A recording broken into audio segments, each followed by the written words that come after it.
तो पहले आज का सेशन शुरू करने के पहले रिकैप कर लेते हैं थोड़ा।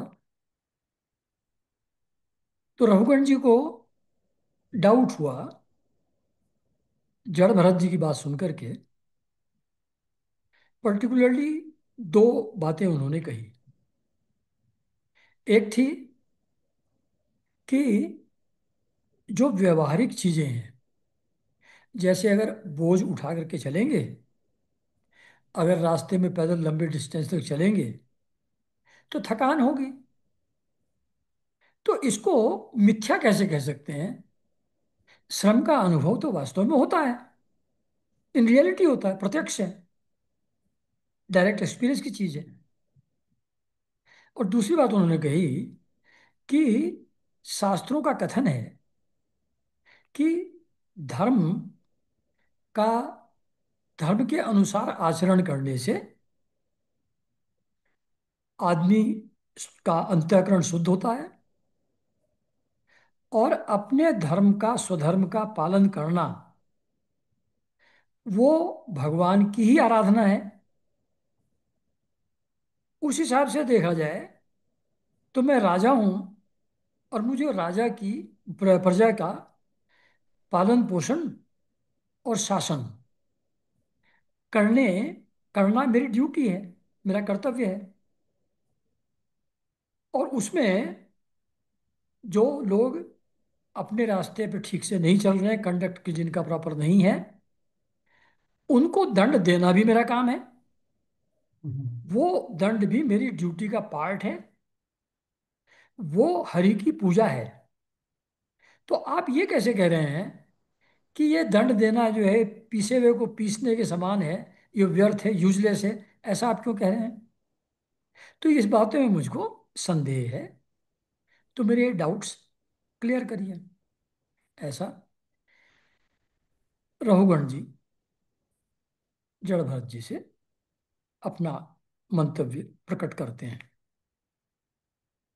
तो फिर उसके आंसर में लास्ट सेशन में बताया गया था कि ये सब जो लौकिक व्यवहार हैं, जैसे कोई स्वामी है, कोई सेवक है, कोई राजा है, कोई प्रजा है, ये व्यवहारिक हैं, ट्रांजिटरी हैं। मानते हैं तो है, नहीं मानते तो नहीं है। इनका अपने आत्मा से, रियलिटी से, अल्टीमेट रियलिटी से कोई संबंध इन चीजों का नहीं है। इसलिए जो तत्वज्ञानी हैं वो इन चीजों को कोई महत्व नहीं देते हैं। तो तुम ऊपर ऊपर से, और जो कहा तुमने धर्म का आचरण करना, उसके हिसाब से ही हरि की पूजा होती है, ये तुम ऊपर ऊपर की बात सुपरफ्लुअस कर रहे हो, सुपरफिशियल बातें। इसमें कोई दम नहीं है, कोई डेप्थ नहीं है। तो लौकिक व्यवहार तो सिर्फ मान्यता है, स्थिर नहीं है। जैसे स्वामी सेवक, आज किसी के यहाँ नौकरी हम कर रहे हैं तो वो मालिक है, हम नौकर हैं। कल छोड़ दे नौकरी तो ना वो मालिक रहे, ना मैं नौकर रहा। तो ये भाव स्थायी नहीं है, सिर्फ मान्यता है, काम चलाऊ चीज है। इसका हमारी कॉन्शसनेस से, अल्टीमेट रियलिटी से कोई संबंध नहीं है। इसलिए तत्वज्ञानी लोग इस व्यवहार के जो उसके हिसाब से कर्म होता है उसको कोई महत्व नहीं देते। वो एक सुपरफिशियल एक्टिविटी है। और कहते हैं इस तरीके से जो वैदिक कर्म है, जैसे अपने धर्म का आचरण करना, शास्त्रों में लिखा है, बहुत अच्छा है, और वो भगवान की पूजा है, लिखा है। कहते हैं लेकिन ये जो वेदों में गृहस्थ के जीवन को सुचारू रूप से चलाने के लिए जो यज्ञ विधि का विस्तार किया गया है, वो भी लौकिक व्यवहार की तरह वो भी बेकार है। क्योंकि उससे जो स्वर्ग आदि की प्राप्ति होती है वो भी ट्रांजिटरी है, वो भी कुछ समय वहां रहे, पुण्य क्षीण हुए और फिर वापस यहीं आ गए। Same process continues again, cycle of birth and death continues again. तो वैदिक कर्म भी अल्टीमेट रियलिटी की बात प्रायः नहीं कहते। वो भी ग्रस्त लोगों के लिए उनके व्यवहार को, उनके जीवन को थोड़ा बेहतर बनाने के लिए यज्ञ विधि का विस्तार ही करते हैं। अल्टीमेट रियलिटी से उनका भी ज्यादा संबंध नहीं है। तो ये जो मन है, ये गुणों के वशीभूत रहता है। माया के प्रभाव से हमारा मन गुणों के वशीभूत रहता है, सात्विक राजसिक तामसिक। उसी के हिसाब से ये सब मन और इंद्रियों के द्वारा अलग अलग टाइप के कर्म, अच्छे और बुरे, वो सात्विक राजसिक तामसिक गुण जो माया के हैं, वो मन के द्वारा इंद्रियों से जबरदस्ती करवा लिए जाते हैं। और उस शुभ और अशुभ कर्म जो होते हैं, जो गुणों का प्रवाह है, जैसे राजसिक आदमी होगा तो वो लगातार ऐश्वर्य के लिए और अपना पद प्रतिष्ठा के लिए, भोग सामग्री जुटाने के लिए, उसके लिए लगातार कार्यरत रहेगा। वो कहेगा ये हम नहीं करेंगे तो प्रोग्रेस कैसे होगी, जीवन सफल कैसे होगा, दूसरों का उपकार करना होगा। तामसिक आदमी होगा तो वो मोह माया में पड़ा रहेगा, क्रोध के वशीभूत रहेगा, आलस्य के वशीभूत रहेगा, उसी के हिसाब से हिंसा आदि कार्य करेगा। और फिर उस पाप कर्म के कारण से निम्न योनियों में, अधम योनियों में जाएगा। तो कहते हैं कि ये मन इंद्रियों के द्वारा त्रिगुणों के कारण से शुभ और अशुभ कार्य करता रहता है। और उससे ये जन्म मृत्यु का चक्र, पाप और पुण्य के फलस्वरूप ये कंटिन्यूअसली चलता रहता है। तो जो मन विषयों में आसक्त है, यानी कि एक्सटर्नल ऑब्जेक्ट में सुख की तलाश कर रहा है, ये मन उन चीजों में जाकर के शुभ अशुभ कार्य करवा करके संसार रूपी संकट में जीव को डाल देता है। और यही मन अगर विषयहीन हो जाए, फ्री ऑफ डिजायर्स हो जाए, सब्जेक्ट ऑब्जेक्ट ऑफ जो प्लेजर हैं उनसे विमुख हो जाए, तो फिर वही मोक्ष का कारण बन जाता है। तो ये इस तरीके का ज्ञान जड़ भरत जी लास्ट सेशन में दे रहे थे। और कहते हैं कि जब तक मनुष्य ये अच्छी तरह विवेक से समझ न जाए, और ये संसार दुख का क्षेत्र है, अल्टीमेटली दुख में ही लेकर के जाता है। अगर बीच में कभी सुख मालूम भी पड़ता है, वो ट्रांजिटरी स्टेज होती है। अल्टीमेटली सुख की खोज दुख में ले जाती है। जो अपने विवेक के द्वारा अच्छी तरह अपने अनुभव को समझ करके, जन्म जन्मांतर के एक्सपीरियंस से जो संसार को दुख का क्षेत्र समझ लेता है, और दुख का क्षेत्र समझ लेगा तो उनसे विमुख हो जाएगा, एक्सटर्नल चीजों की आसक्ति खत्म हो जाएगी। जब आसक्ति को छोड़ करके काम क्रोध मोद मद लोभ भय, इन छह शत्रुओं को जब जीत करके आत्म तत्व को अगर नहीं जान लेगा, अल्टीमेट रियलिटी को अगर नहीं जान लेगा, अपने सच्चे स्वरूप को नहीं जान लेगा, तो यूं ही एक योनि से दूसरी योनि, एक लोक से दूसरे लोक, इनमें यूं ही भटकता रहता है। इसलिए रघुगण जी, राजन, ये मन ही सबसे बड़ा बलवान शत्रु है। तो इस शत्रु को तुम श्री गुरु और श्री हरि के चरणों की उपासना के अस्त्र से मार डालो। तो दिस वाज लास्ट सेशन। अब यहां से जो ये नया सेशन शुरू होता है अब। तो रघुगण जी और जड़ भरत जी की बात चल रही है, जैसा पिछले सेशन में अभी बताया। और रघुगुण जी ने उनको बताया कि जब तक आत्मज्ञान प्राप्त करके, संसार की आसक्ति समाप्त करके, काम क्रोध मद लोभ भय को नहीं जीत लोगे, तो यूं ही इस दुनिया में भटकते रहोगे, कभी सुख शांति नहीं मिलेगी। ये दुख बीच बीच में परेशानियां आती ही जाएंगी।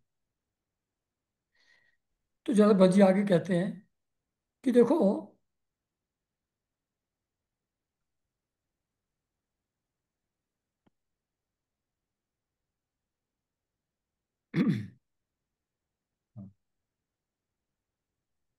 तो फिर रघुवंश जी कहते हैं कि भगवान, मैं आपको नमस्कार करता हूँ। अब उस मुद्रा में आ गए हैं। आपने जगत के उद्धार करने के लिए ही यह देह धारण की है। हे योगेश्वर, अपने परम आनंदमय स्वरूप का अनुभव करके आप इस स्थूल शरीर से उदासीन हो गए हैं। मतलब आपको पालकी में जोड़ लिया तो आप पालकी लेके चलने लगे। तो शरीर क्या कर रहा है क्या नहीं कर रहा है, उससे आप इनडिफरेंट हो गए हैं, उदासीन हो गए हैं। क्योंकि आप तो अपने स्वरूप में, आत्मस्वरूप में स्थित हैं। और ये जड़ ब्राह्मण का वेश बना करके आप इस नित्य ज्ञान में स्वरूप को जन साधारण की दृष्टि से ओझल किए हुए हैं। तो जो आपका ग्रैंड्योर है, जो आपका एक आत्म तत्व की स्थिति का जो प्रकट अगर हो, तो डिफरेंट बात हो जाएगी। लेकिन आपने उसको जैसे बहरे गूंगे जड़ के रूप बना करके दुनिया की दृष्टि से इसको छुपाया हुआ है। और ऐसे छुपा करके दृष्टि से ओझल करके आप घूम रहे हैं। पर आप ज्ञानी हैं, ये तो मैं समझ गया हूं। इसलिए मैं आपको बार बार नमस्कार करता हूं। फिर आगे बोलते हैं रघुगण जी कि ब्राह्मण, जिस प्रकार ज्वर से पीड़ित रोगी के लिए मीठी औषधि और धूप से तपे हुए पुरुष के लिए शीतल जल अमृत तुल्य होता है, उसी प्रकार मेरे लिए, जिसकी विवेक बुद्धि को देह अभिमान रूप विषैले सर्प ने डस लिया है, आपके वचन अमृतमय औषधि के समान है। मतलब उसको, जो रघुगण थे, वो भी बहुत इंटेलेक्चुअली बहुत समझे हुए थे शास्त्रों को, और साधु जनों के संपर्क में भी रहे थे। इसलिए उनको टर्न अराउंड होने में और ये समझने में कि ये ज्ञानी है, समय नहीं लगा। अदरवाइज संत के पास भी लोग जाते हैं तो उससे इंप्रेस नहीं होते, उसको नहीं समझ पाते, खाली के खाली वापस आ जाते हैं। लेकिन ये पात्र थे, इसलिए तुरंत एक ही झटके में समझ गए। तो कह रहे हैं कि जो देह का अभिमान है, देह मैं हूं, ये जो भाव है, इस विषैले सर्प ने मुझे डस लिया है।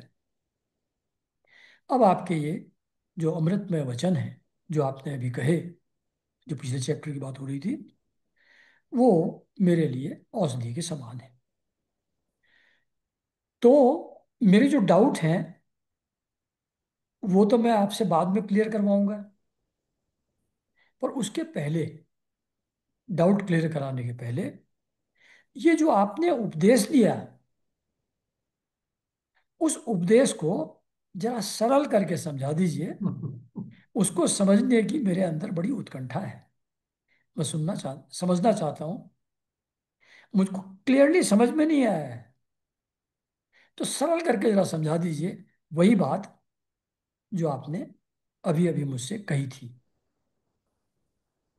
योगेश्वर, आपने जो यह कहा कि भार उठाने की क्रिया तथा उससे श्रम रूप फल होता है, वो दोनों ही प्रत्यक्ष होने पर भी व्यवहार मूलक ही हैं, वास्तव में सत्य नहीं है। हाँ, व्यवहार मूलक है, वास्तव में सत्य नहीं है, ये आप कह रहे हैं। ये तत्व विचार के सामने कहीं नहीं ठहरते। ये श्रम, भार उठाना, मार्ग पर चलना, ये सिर्फ व्यवहार व्यवहार मूलक है, वास्तविक नहीं है, आप ये कह रहे हैं। लेकिन मेरा मन तो इसमें चक्कर काट रहा है, मुझको तो इसका रियल मर्म समझ में नहीं आ रहा है। इसका एक्चुअल मतलब क्या है, ये मुझको समझ नहीं आ रहा है। मुझको तो लगता है ये सत्य है, और आप कहते हैं ये सत्य नहीं है, और ये तत्व विचार के सामने इनकी एग्जिस्टेंस ही नहीं है। तो मेरा मन चकरा रहा है, मुझको ये रिजॉल्व, मेरा डाउट नहीं हो पा रहा है। तो जड़ भरत ने कहा कि चलो समझाता हूं, क्योंकि वो जेन्युइन क्वेश्चन है, वो इंटेलेक्चुअल डिस्कशन नहीं कर रहा है रोहन। He really wants. अच्छा, ये कुछ वो भी होता है क्या, सबको म्यूट करने वाला?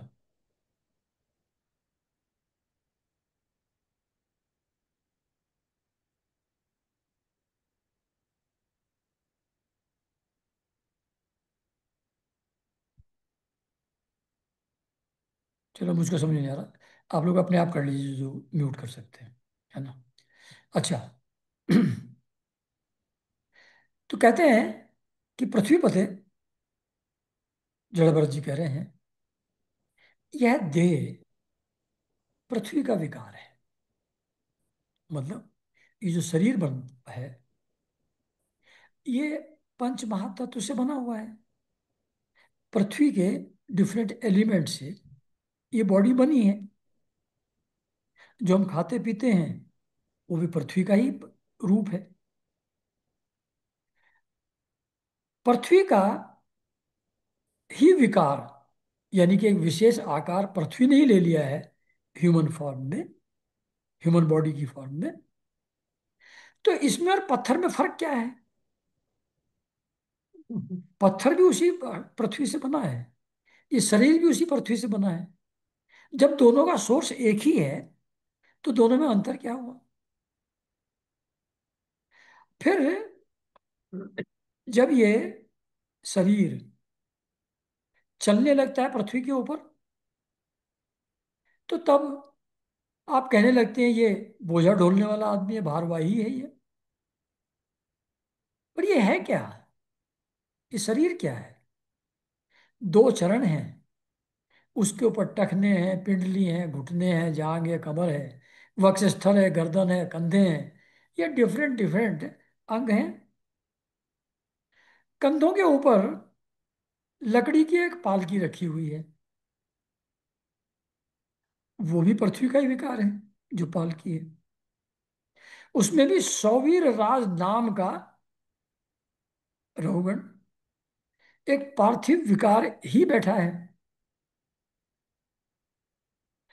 जिसमें जो पृथ्वी का विकार है, सौवीर राज नाम है जिसका रोगण, ये भी पृथ्वी का ही विकार है, ये भी पृथ्वी से ही बना है। इसमें आत्मबुद्धि रूप अभिमान करने से तुम समझते हो कि ये मैं हूं, जो शरीर तुम्हारा है। तुम समझते हो जो शरीर है वो मैं हूं, और तुम सोचते हो कि मैं सिंधु देश का राजा हूं। और इस मद से, इस घमंड से अंधे हो रहे हो तुम कि मैं राजा हूं। पर है क्या? सबके शरीर में वही चरण टखने पिंडली कुंडले जांग मस्तक गर्दन, वही सब सबके शरीर में है। तुम्हारे शरीर में और दूसरे के शरीर में अंतर क्या है? इस पालकी में और तुम्हारे शरीर में अंतर क्या है? सब उसी पृथ्वी के विकार हैं। और इसको समझ करके कि ये मैं हूं, तुम समझते हो कि मैं सिंधु देश का राजा हूं, और घमंड से अंधे हुए चले जा रहा हो। किंतु इससे तुम्हारी कोई श्रेष्ठता सिद्ध नहीं होती। वास्तव में तुम बड़े क्रूर और भ्रष्ट हो। अभी ऐसा कहने में वो डर नहीं रहे, क्योंकि वो शरणागति की स्थिति में आ गया है Raghuvan. Now he will try to understand what is being said. अब वो उसको क्वेश्चन नहीं करेगा, अब मानेगा। इसलिए to drive home the point, ठीक से समझ में आ जाए, ऐसी लैंग्वेज का उपयोग कर रहे हैं। नहीं तो जड़ भरत जी को बड़े सभ्य भाषा भी बोल सकते थे, लेकिन सभ्य भाषा कभी कभी ऊपर से चली जाती है। कोई एक ये कहावत सुनी होगी ना आप लोगों ने, कि जो सबसे बड़ी कमी है पोलाइटनेस में, वो है कि it is not understood by most of the people. है ना? ऐसा कहा जाता है। इसलिए ऐसा कंफ्यूजन ना हो जाए, इसलिए शार्प हिटिंग वर्ड्स यूज कर रहे हैं कि तुम कहते हो मैं सिंधु देश का राजा हूं, ऐसा कहने से तुम श्रेष्ठ हो गए, ऐसा नहीं है। इससे श्रेष्ठता सिद्ध नहीं होती। वास्तव में तुम बड़े क्रूर हो, धृष्ट हो। तुमने इन बेचारे दीन दुखिया कहारों को बेगार में पकड़कर पालकी में जोत रखा है। मतलब तुम पैदल नहीं चल सकते, दूसरे चार आदमी लेके चलेंगे तुमको। इन लोगों का शोषण कर रहे हो तुम, पैसा भी नहीं दे रहे हो, तो बेगार में पकड़ के पालतू भी रखा है। और फिर महापुरुषों की सभा में बढ़ चढ़ करके बातें बनाते हो कि मैं राजा हूं, मैं प्रजा पालन और शासन करने वाला हूं, और ये मेरा धर्म है। ये सब बातें जो है, मैं लोगों की रक्षा करने वाला हूं, ऐसी बढ़ बढ़ करके फालतू बातें तुम करते हो। ये तुमको शोभा नहीं देता। हम देखते हैं कि संपूर्ण चराचर भूत सर्वदा पृथ्वी से ही उत्पन्न होते हैं और पृथ्वी में लीन हो जाते हैं। भाई चाहे कोई राजा हो, चाहे भिखारी हो, चाहे कुत्ता हो, चाहे पेड़ हो, कोई भी हो, विद टाइम खत्म हो जाता है। और खत्म होकर के राख के रूप में, या शरीर डिसइंटीग्रेट होकर के सड़ करके मिट्टी में मिल जाता है। तो ये जो शरीर है, ये पृथ्वी से ही उत्पन्न होता है, पृथ्वी में ही लीन हो जाता है। तो इनके क्रिया भेद के कारण जो अलग अलग नाम पड़ गए हैं, किसी को कहते हैं कुत्ता, किसी को कहते हैं पेड़, किसी को कहते हैं राजा, किसी को कहते हैं प्रजा, किसी को कहते हैं स्वामी, किसी को कहते हैं सेवक।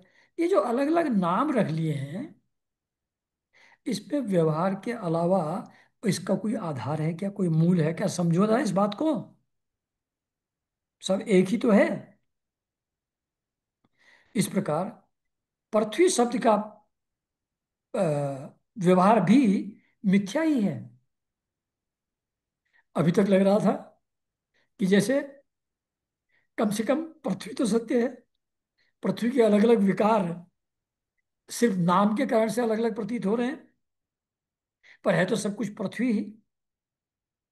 फिर एक स्टेप आगे जाते हैं कि इसी प्रकार पृथ्वी शब्द का व्यवहार भी मिथ्या है, वो भी वास्तविक नहीं है, क्योंकि यह अपने उपादान कारण सूक्ष्म परमाणुओं में लीन हो जाती है। प्रलय के समय पृथ्वी भी डिजॉल्व हो जाती है, और मूल तत्व जिस एनर्जी से क्रिएट हुई थी उसी में मिल जाती है। जब प्रलय का समय आता है तो पृथ्वी गंध में रूपांतरित हो जाती है, फिर गंध जल में मिल जाता है, फिर जल रस में मिल जाता है, ऐसे करते करते अहंकार में मिल जाते हैं, अहंकार प्रकृति में मिल जाता है, और अल्टीमेटली परमेश्वर या अल्टीमेट रियलिटी में सब कुछ जा करके लीन हो जाता है, समाप्त हो जाता है। तो ये पृथ्वी भी एक ट्रांजिशनल स्टेज थोड़ी देर के लिए है, ये भी अभी एग्जिस्टेंस में है, कुछ समय बाद ये भी नहीं रहेगी, ये भी जिस सोर्स से आई है ये भी उसी में लीन हो जाएगी। तो ये शब्द जो पृथ्वी कहते हैं ये भी व्यवहारिक, व्यवहार मूल का ही है, ये भी व्यवहारिक है, ये भी वास्तविक नहीं है। और जिनके मिलने से पृथ्वी रूप कार्य की सिद्धि होती है वे परमाणु अविद्यावश मन से ही कल्पना किए हुए हैं, वास्तव में उनकी भी सत्ता नहीं है।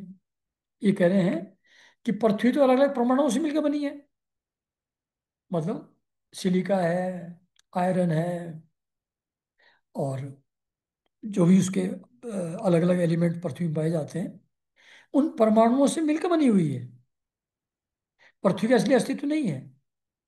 लेकिन वो जो परमाणु हैं वो भी कल्पना किए हुए हैं, उनका सोर्स भी अल्टीमेट एनर्जी है, उनकी भी सत्ता नहीं है। इसी प्रकार जो कुछ भी पतला मोटा, छोटा बड़ा, कार्य कारण, वो कह रहे थे ना तुम थोड़ा मजबूत भी नहीं हो, बड़े कमजोर से हो गए बोल रहे थे ना, तो उसी पे वापस आए हैं कि जो पतला मोटा बोल रहे थे तुम थोड़ी देर पहले, और ये छोटा बड़ा, राजा और प्रजा बोल रहे थे, कार्य कारण, चेतन और अचेतन आदि गुणों से युक्त द्वैत प्रपंच जो है ये भी द्रव्य, स्वभाव, आशय, काल और कर्म आदि नामों वाली भगवान की माया का ही कार्य समझो। मतलब ये जितने भी अलग अलग टाइप के जीव जंतु, अलग अलग चीजें हमको दिखाई पड़ती हैं, ये भी भगवान की माया विच एक्ट्स थ्रू द्रव्य यानी कि मैटर, स्वभाव जो सात्विक राजसिक तामसिक गुण, आशय भगवान की इच्छा, काल टाइम के हिसाब से सब चीजें चेंज होती हैं, और कर्म जो एक्शन चीजों के द्वारा होता है, ये सब चीजें ये भी भगवान की माया के कारण से अपियर हो रही है, वास्तव में ये भी नहीं है। द्रव्य, आशय, काल और कर्म भी नहीं है, ये भी भगवान की माया के ही कार्य हैं, ये भी उसी से बनते हैं। विशुद्ध परमार्थ रूप अद्वितीय तथा भीतर बाहर से भेद से रहित परिपूर्ण ज्ञान ही सत्य वस्तु है। विशुद्ध परमार्थ रूप यानी कि अल्टीमेट रियलिटी, अद्वितीय, विच अलोन एग्जिस्ट्स, भीतर बाहर के भेद से रहित, जो सब जगह है और एक ही है, तो उसमें बाहर और भीतर कैसे होगा जब एक ही है, सर्वत्र वही है। जब सब जगह है तो ना बाहर कुछ हुआ ना भीतर कुछ हुआ, क्योंकि सर्वत्र है। तो ये जो ऐसी चीज एक है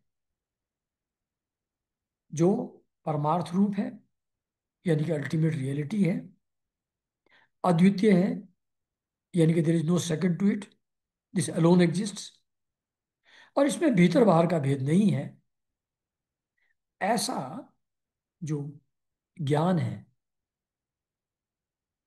ऐसी जो एक यूनिवर्सल चेतना है, वही सत्य वस्तु है। वह सर्वांतरवर्ती और सर्वथा निर्विकार है, मतलब वो सबके अंदर समाई हुई है। जो हमको दिखाई पड़ता है उसके अंदर बाहर सब जगह वही है। जो हमको दिखाई पड़ता है वो तो विकार युक्त है। वो तो पृथ्वी के अलग अलग रूप हैं।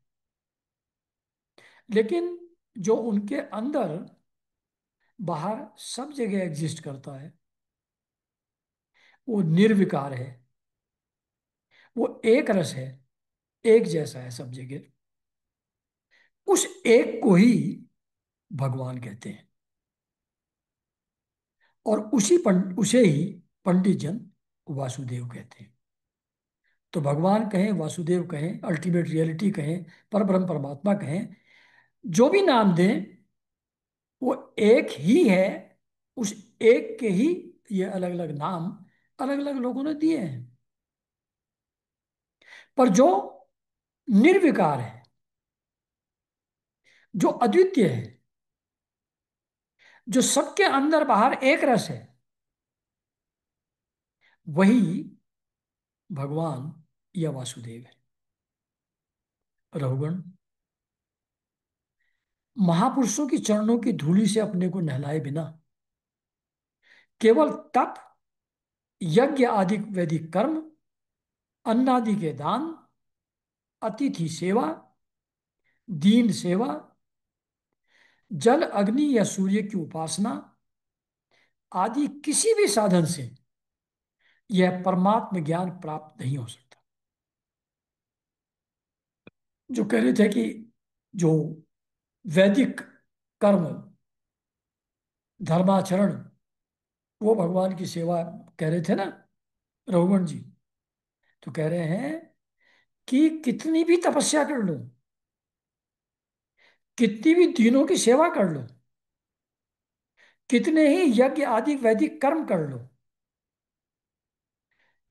कितने ही दान कर लो, अन्न आदि दान, कितना ही अतिथि सेवा, ये सब पॉजिटिव काम है। ये सब पुण्य कार्य है। पर पुण्य कार्य से क्या होता है? पुण्य कार्य तो फिर तुमको जन्म देगा दूसरा, और उसका जो पॉजिटिव फल है वो फिर भोगोगे। You have to come back.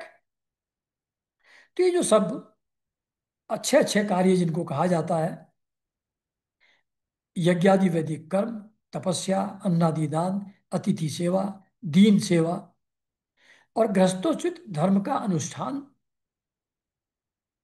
वेदों का अध्ययन, उससे भी नहीं होगा। जल अग्नि सूर्य की उपासना, इनको करने से भी परमात्म ज्ञान प्राप्त नहीं होता।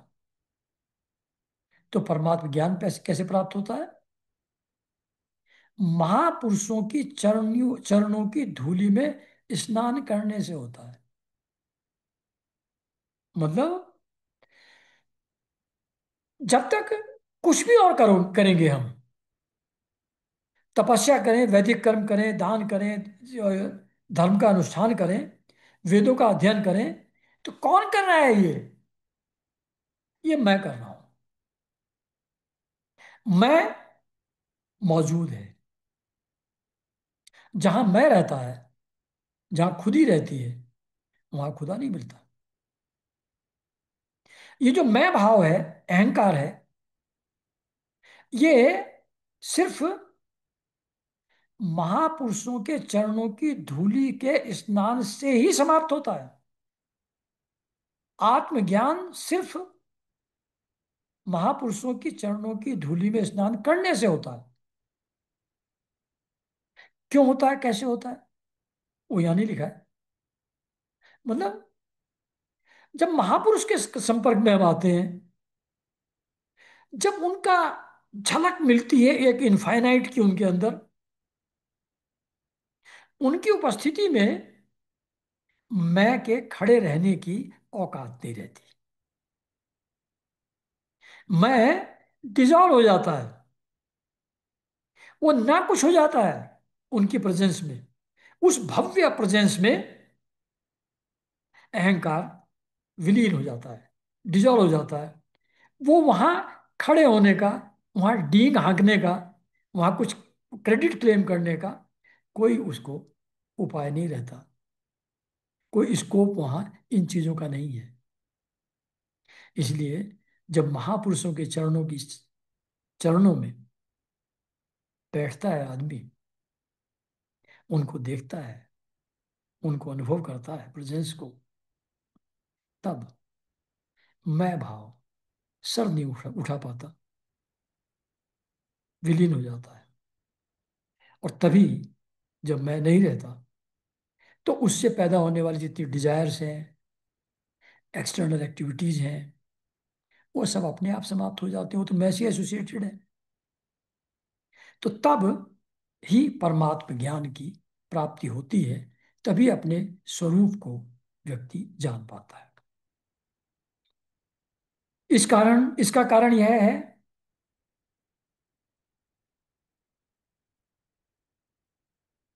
कि महापुरुषों के समाज में सदा, मैं तो कुछ और बता रहा था। मैं तो ये कह रहा था कि अहंकार वहां डिजॉल्व हो जाता है। वो यहाँ नहीं लिखा है, पर वो भी करेक्ट है। लेकिन यहाँ जो कारण दिया है कि महापुरुषों के सामने, महापुरुषों की चरणों में धूलि स्नान करने से आत्मज्ञान कैसे प्राप्त होता है, यहाँ जो कारण लिखा है वो ये है कि महापुरुषों के समाज में सदा पवित्र कीर्ति, श्री हरि के गुणों की चर्चा होती रहती है, जिससे विषय वार्ता तो पास ही नहीं भटकने पाती। मतलब मन बाहर की चीजों पर विचार करेगा, तब बाहर एंटेंगल होगा ना। जब साधु समाज में बैठेंगे, वहां श्री हरि के गुणों की ही चर्चा होती है, दूसरी चर्चा वहां होती ही नहीं। तो जो विषय वार्ता है, जो थॉट्स ऑफ, जो इंद्रिय सुख पाने के बारे में जो विचार है, वो विचार वहां होता ही नहीं। और मन जिस चीज में ड्वेल नहीं करेगा, उससे फ्री हो जाएगा। तो when mind doesn't dwell into विषय वार्ता, ऐसा डिस्कशन जो सेंसुअल ऑब्जेक्ट्स के इंजॉयमेंट से संबंधित हो, ऐसी बातें वहां होती ही नहीं, मन उधर जाता ही नहीं। तो अपने आप एक्सटर्नल चीजों से दूर हो जाता है, श्री हरि के गुणों की चर्चा में लग को सुनने में लग जाता है। और जब भगवत कथा का नित्य प्रति सेवन किया जाता है, तब वह मोक्षाकांक्षी पुरुष की शुद्ध बुद्धि को भगवान वासुदेव में लगा देती है। मतलब ये जो आदमी महापुरुष के पास बैठा है, महापुरुषों के समाज में बैठा है, ऑब्वियसली मोक्ष का आकांक्षी है वो, नहीं तो वहां जाएगा ही क्यों। तो वो मोक्षाकांक्षी तो है, और जिसके अंदर मोक्ष की आकांक्षा है, उसकी बुद्धि भी शुद्ध है, जो वहां बैठा है। जैसे हम लोग सब लोग यहाँ जो कथा पढ़ रहे हैं, सुन रहे हैं, तो हम सब लोग मोक्ष आकांक्षी लोग हैं। हम लोगों की बुद्धि उस तरफ डाइवर्टेड है। तो जब इस तरीके की भगवत कथा नित्य प्रति सेवन की जाएगी, वंस ए वीक नहीं, जब नित्य प्रति सेवन की जाएगी, तो बुद्धि भगवान वासुदेव में लग जाएगी। उस भगवत कथा, वो भगवत कथा शुद्ध बुद्धि को,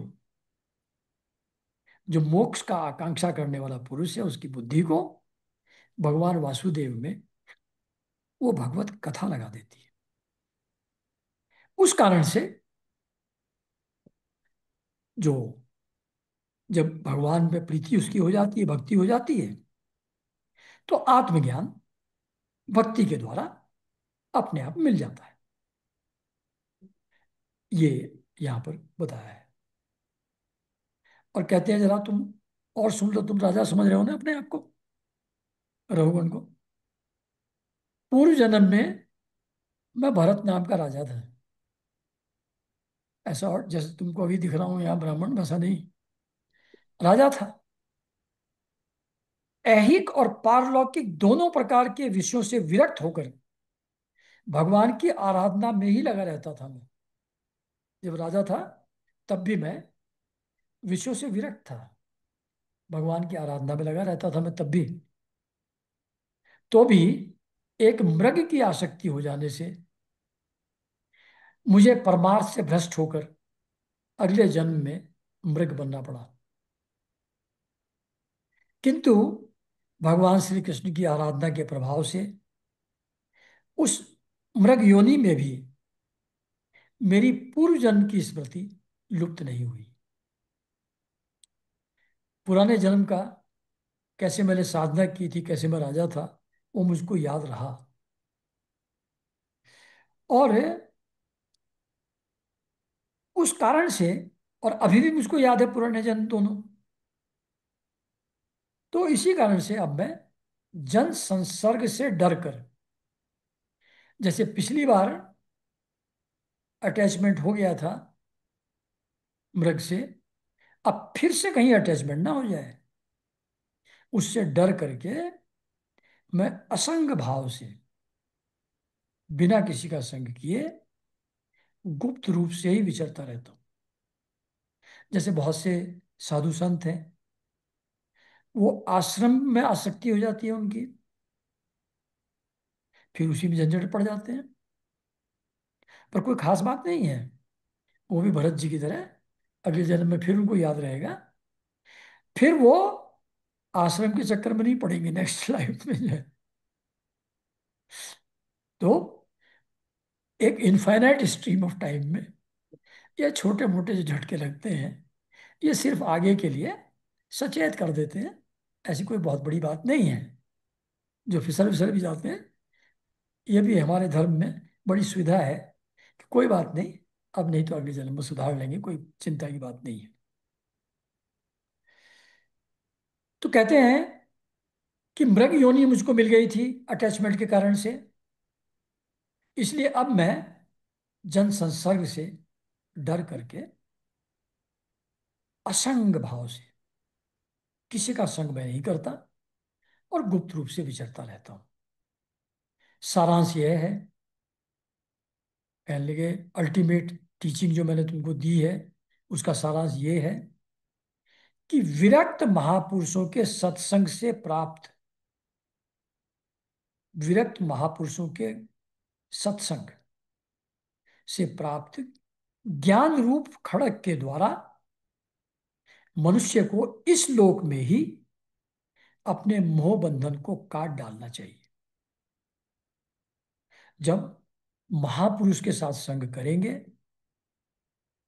तो ऐसा सच्चा ज्ञान मिलेगा,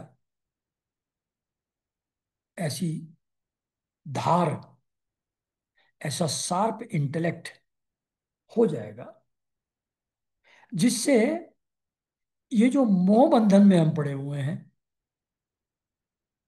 चीजों को, लोगों को अपना पराया समझ रहे हैं,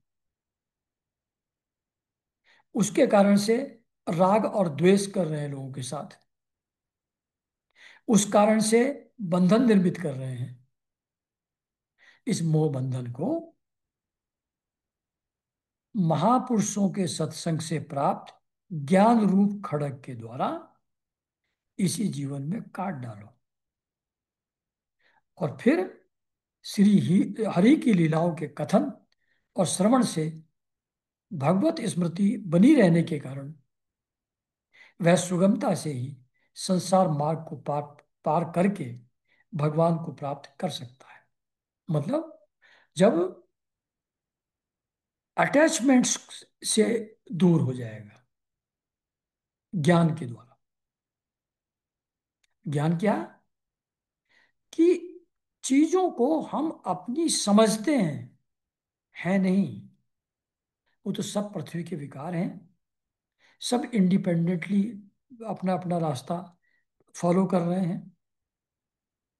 ये माँ बाप पिता पुत्र पुत्री मित्र शत्रु, ये सिर्फ प्रतीत होते हैं, है नहीं। सब अलग अलग जीव हैं, अपनी अपनी सबकी यात्रा है। तो किसके साथ राग, किसके साथ द्वेष? सब एक ही पृथ्वी से बने हैं, सबके अंदर एक ही कॉन्शसनेस, ऑल प्रोवाइडिंग कॉन्शसनेस, सब वो एक ही सबके अंदर है।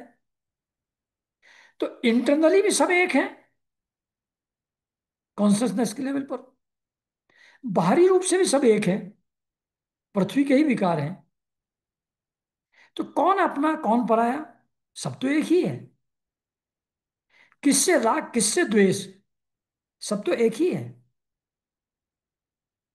ये अच्छी तरह समझ करके, और ये महापुरुषों के सत्संग से समझ पाओगे, तो उससे इस बंधन को काट डालो।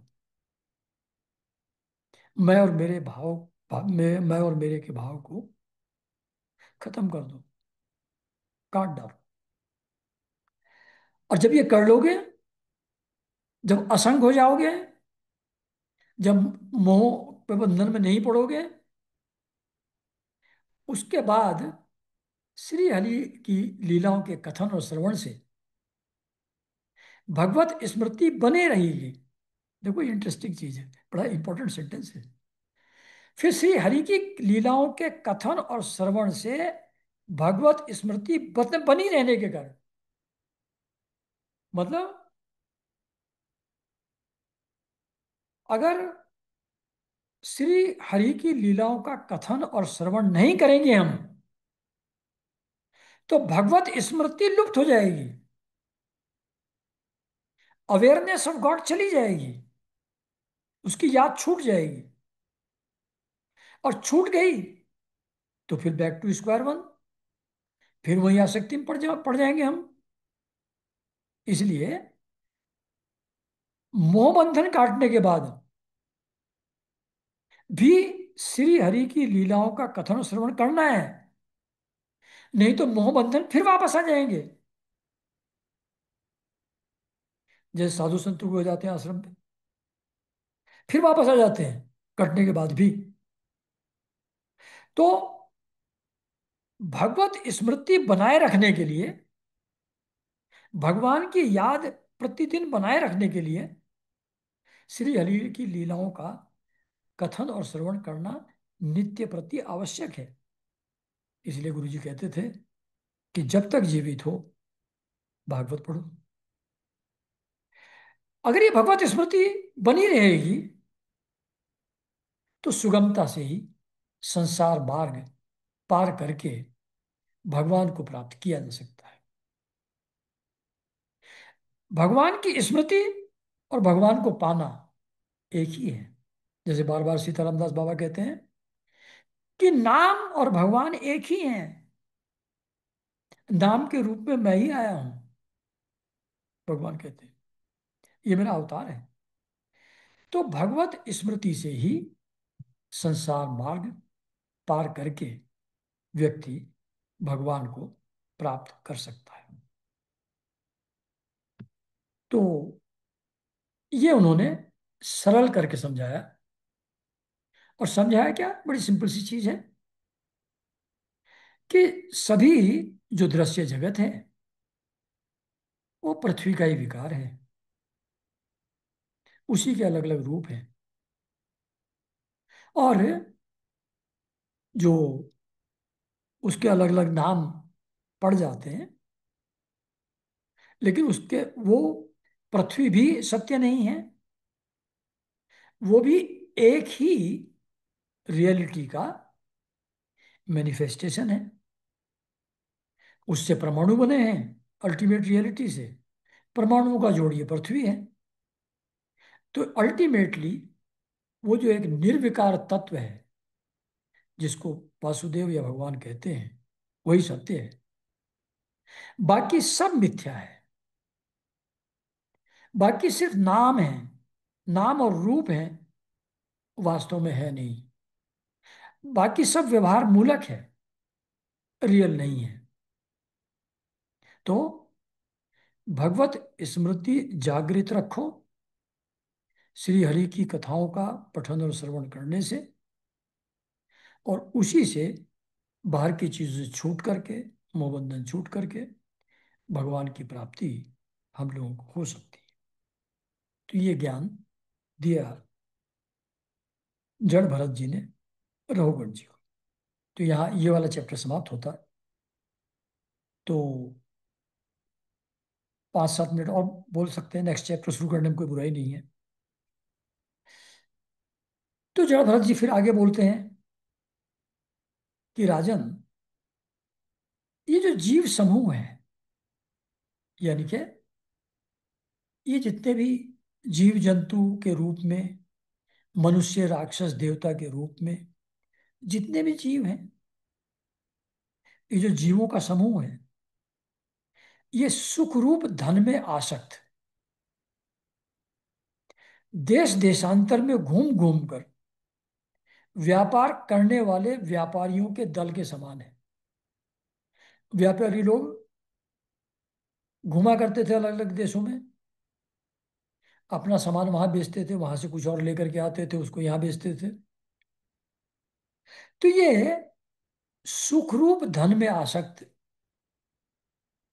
व्यापारियों के दल के समान है, ये पूरा का पूरा जीव समूह। यानी क्या, each one of us external objects के थ्रू सुख प्राप्त करना चाहता है। उसके लिए अलग अलग कर्म करता है। वो जो कर्म है वो उसी तरीके से है जैसे व्यापारी धन कमाने के लिए एक जगह से दूसरी जगह जाकर के चीजों की खरीदी बिक्री करते रहते हैं धन कमाने के लिए। ऐसे ही हम लोग भी सुख पाने के लिए करते हैं एक्टिविटीज। ये जो व्यापारियों का दल है, इसे माया ने दुस्तर प्रवृत्ति मार्ग में लगा दिया है। मतलब एक्सटर्नल एक्शन, अनएंडिंग दुस्तर प्रवृत्ति मार्ग, continuous activity for getting something, उसमें भगवान की माया ने लगा दिया है इसको। इसलिए इसकी दृष्टि सात्विक, राजस और तामस भेद के नाना प्रकार के कर्मों पर ही जाती है। मतलब एक्चुअली जो शुद्ध चेतन तत्व है, जो हमारा रियल स्वरूप है, वो खुद ही आनंद स्वरूप है। उसको बाहर सुख की खोज करनी कहाँ है। लेकिन माया के आवरण से ये उस स्वरूप को तो अपने भूल जाता है और उस सुख को बाहर खोजने की कोशिश करने लगता है। उसके कारण से अनएंडिंग एक्शन में, कर्म में संलग्न संलग्न हो जाता है।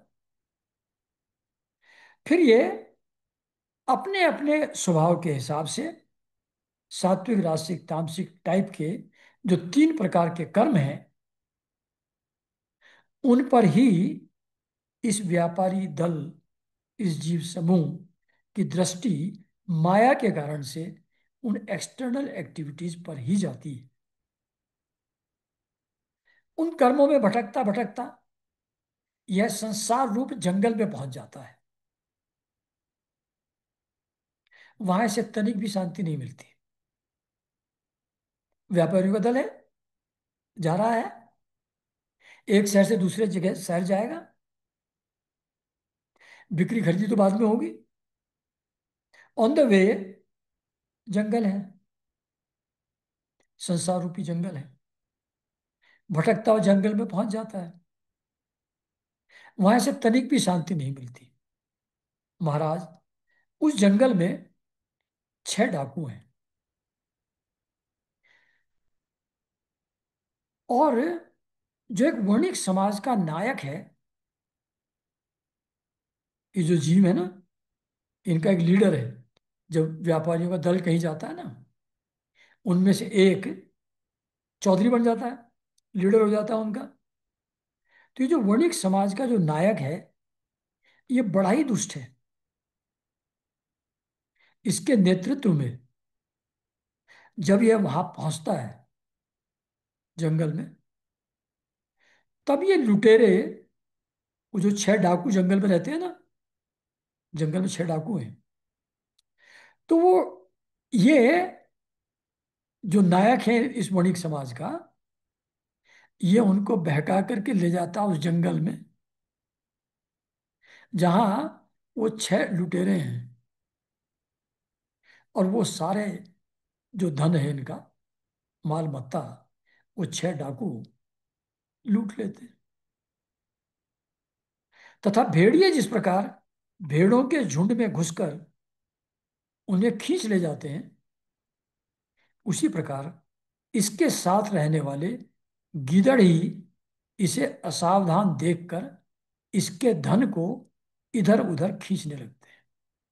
मतलब जो जीवों का समूह है, जो व्यापारियों का दल है, उसमें जो साथ में दूसरे लोग हैं, तो कुछ तो लूट ले जाते हैं डाकू लोग, और कुछ जो इसके साथ ही रहने वाले हैं गीदड़ की तरह, वो जैसे ही इसको असावधान देखते हैं, तो इसके धन को वो लोग भी खींचने लगते हैं। और ये जो जंगल है, इसमें बहुत सी लता, घास, झाड़ झंकाड़ के कारण बहुत दुर्गम हो गया है। चलना मुश्किल है उसमें। उसमें तीव्र डांस और मच्छर इसे चैन नहीं लेने देते। जब सोना चाहेगा, मच्छर काटेंगे जंगल में। डांस है वो, जो मच्छर से थोड़ा और भयानक चीज है, तो वो काटेंगे उसको। वहां से कभी तो गंधर्व नगर दिखने लगता है, कभी स्वप्न की तरह, जैसे कुछ आनंद उत्सव हो रहा हो, ऐसा भी दिखने लगता है। कभी चमचमाता हुआ अति चंचल अगिया बेताल, आग से जलता हुआ बेताल, कभी कभी इसके सामने आ जाता है उस जंगल में। यह वणुक समुदाय इस वन में निवास स्थान, जल और धन आदि में आसक्त होकर इधर उधर भटकता रहता है। घर ढूंढता है, जल और धन की खोज में लगा रहता है, भटकता रहता है। कभी बवंडर से उठी धूल के द्वारा सारी दिशाएं धुआंछादित सी हो जाती हैं, आंखों में धूल भर जाती है, तो इसको दिशाओं का भी ज्ञान नहीं रहता। रास्ता किधर से है, कहाँ जाना है, ये भी पता नहीं रहता। मतलब one loses direction of one's life. तो ऐसे आंखों में धूल भर जाती है, तो इसे कुछ दिखाई भी नहीं पड़ता, दिशाओं का ज्ञान भी नहीं रहता। कभी इसे दिखाई न देखने वाले झिंगुरों का कर्ण कटु शब्द सुनाई देता है। कभी उल्लुओं की बोली से इसका चित्त व्यथित हो जाता है, क्योंकि उल्लू का बोलना शुभ नहीं मानते ना, तो जब वो बोलता है तो लगता है कुछ गड़बड़ होने वाला है, तो उससे भी व्यथित हो जाता है। कभी से भूख सताने लगती है, तो यह कभी निंदनीय वृक्षों का ही सहारा टटोलने लगता है। कभी प्यास से व्याकुल होकर मृग तृष्णा की ओर दौड़ने लगता है, जहां पानी है ही नहीं। भ्रम पैदा हो रहा है गर्मी के कारण से, पानी का, रेत में, उधर दौड़ने लगता है। कभी जलहीन नदियों की तरफ जाता है, पता है कि नदी थी वहां, नदी है, जाता वहां देखा सूख गई, वहां तो पानी है ही नहीं, जाने पता लगता है, लेकिन गया तो था नदी समझ करके। जलहीन नदियों की ओर जाता है। कभी अन्न न मिलने पर आपस में एक दूसरे से भोजन प्राप्ति की इच्छा करता है। जब अपने पास नहीं रहता, दूसरा बैठ के खा रहा है साइड में, तो ललचाता है कि उससे मिल जाए, तो उसकी इच्छा करता है कि भैया दे दे थोड़ा सा मुझको भी। कभी दावानल में घुसकर अग्नि से झुलस जाता है। कभी यक्ष लोग इसके प्राण खींचने लगते हैं, तो ये बहुत खिन्न हो जाता है। कभी अपने से अधिक बलवान लोग इसका धन छीन लेते हैं, तो यह दुखी होकर शोक और मोह से अचेत हो जाता है, और कभी गंधर्व नगर में पहुंचकर घड़ी भर के लिए सब दुख भूलकर खुशी मनाने लगता है ना। तो दुख का जीवन चलता रहता है, फिर हैप्पी बर्थडे मना लेता है, फिर मैरिज एनिवर्सरी मना लेता है। तो फिर गंधर्व नगर में पहुंचकर घड़ी भर के लिए कहीं पार्टी में चला जाता है, डिस्को में चला जाता है, तो कुछ घड़ी के लिए भूल कर खुशी मनाने लगता है ना। तो इस तरीके से ये चलता जाता है। तो इसको फिर यहीं से कंटिन्यू करेंगे नेक्स्ट पोस्ट में, सेशन में। और ये जो डाकू हैं और जंगल है, इस ये किस चीज को रिप्रेजेंट करते हैं, इसको फिर एक और चैप्टर है इसके बाद। अभी यहाँ सांकेतिक रूप से बताया जा रहा है, परोक्ष रूप से बताया जा रहा है, फिर इसका एक्सप्लेनेशन बाद में फिर से दिया जाएगा। अच्छा, तो अभी तो बात इतनी थी कि माया के प्रभाव से सुख को बाहर खोजता है, उसके लिए कर्मों में लग जाता है, कर्मों में लगते हुए संसार में अलग अलग समस्याओं से जूझने लगता है, उनमें उलझ जाता है। उसका ये वर्णन चल रहा है अभी, इट विल कंटिन्यू। ये वर्णन कंप्लीट नहीं हुआ है, पर समय हो गया है, तो इसको अभी यहीं समाप्त करते हैं, विराम देते हैं, मतलब समाप्त नहीं करते, विराम देते हैं, और अगले संडे फिर से मिलेंगे। नमस्कार एवरीवन।